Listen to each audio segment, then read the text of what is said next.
my distinguished colleague, the External Affairs Minister of India, Honorable Dr. S. Jaishankar, and myself have just concluded a very fruitful meeting. We discussed a wide range of ongoing bilateral issues as well as bilateral interests that we can take forward in the days ahead.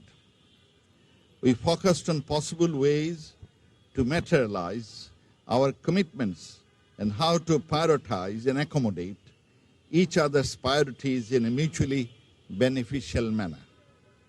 COVID cooperation, connectivity, trade, water, security, border and lines of credit are some of the areas we discussed.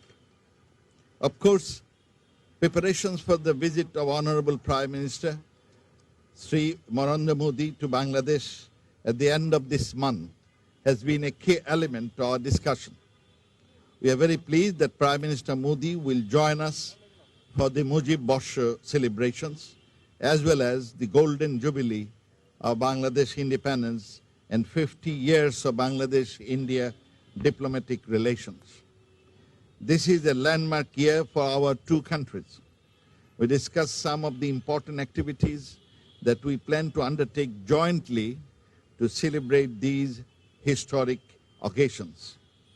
You are aware that Bangabandhu Bapu Digital Exhibition will be inaugurated in Dhaka soon, which will ultimately promote the ideals of the true great leaders, particularly among the youth population of the two countries and beyond.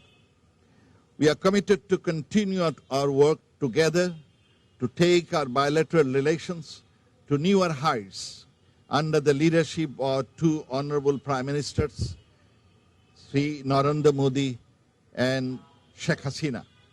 We thankfully acknowledge the collaborative initiative of the two countries in implementing the vaccination program against the ongoing pandemic.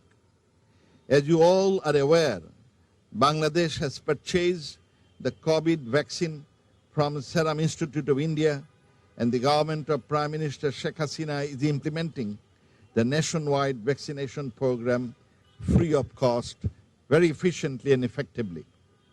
We held the meeting in a spirit of closely collaborate and live up to the expectation of our two peoples.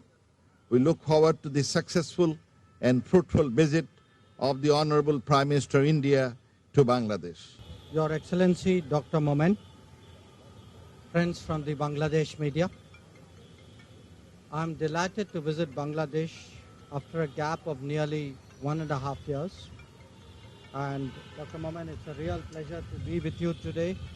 And I can say your invitation was most timely.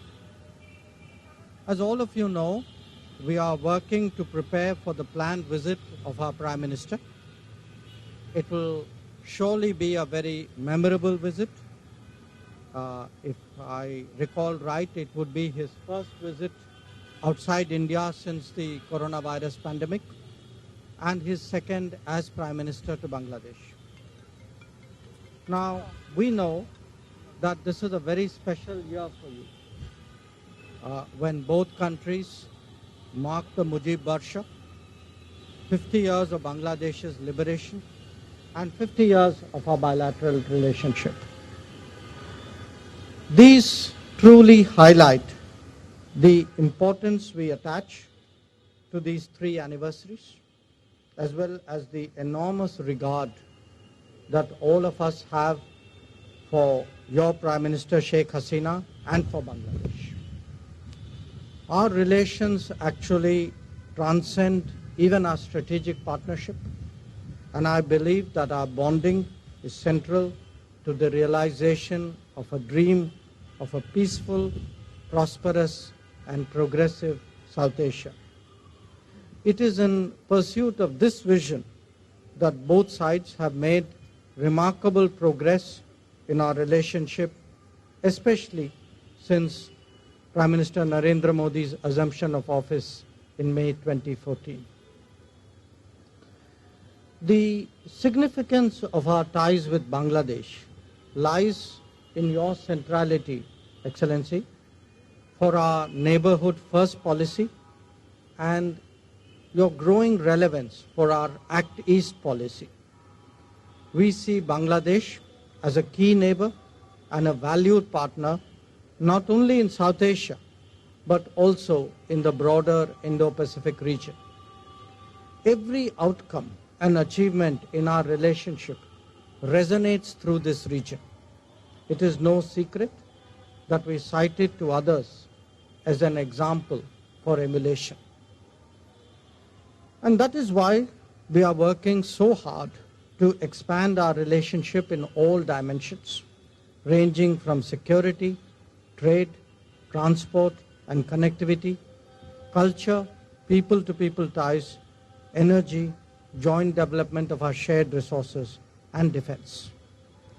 Our comfort levels are now so high that we have shown that there is no issue that we cannot discuss and resolve through amicable dialogue.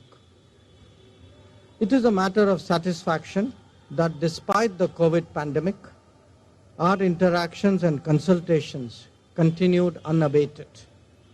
We have done a virtual summit in December last year, a joint consultative commission, which two of us did in September, meetings of foreign secretaries, power secretaries, home secretaries, police chiefs, BSF, BGB, and defense visits. Our commerce, water resources, and shipping secretaries are due to meet soon. This demonstrates the commitment of both sides to progress the relationship. Even the pandemic has actually provided an opportunity to reaffirm our friendship. Bangladesh is the largest recipient of Made in India vaccines. Also among the friendship, our largest gift of vaccines of 2 million, which is really appropriate that it is to Bangladesh.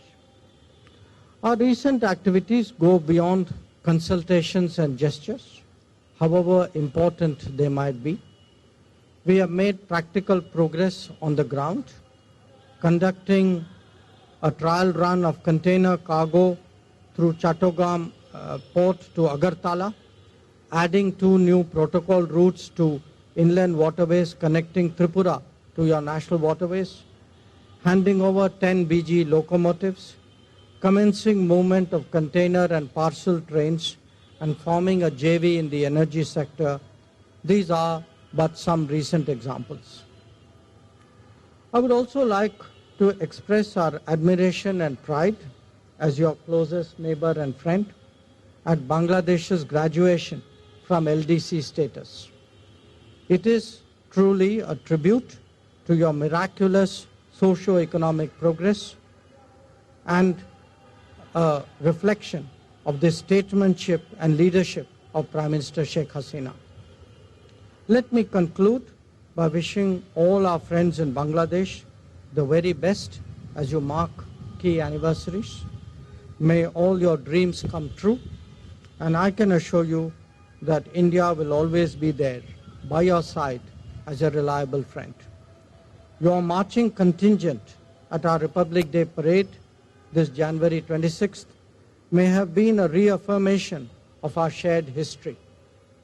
But I can also say that it is an expression of our deep solidarity that will always guide this relationship. I thank you for your attention.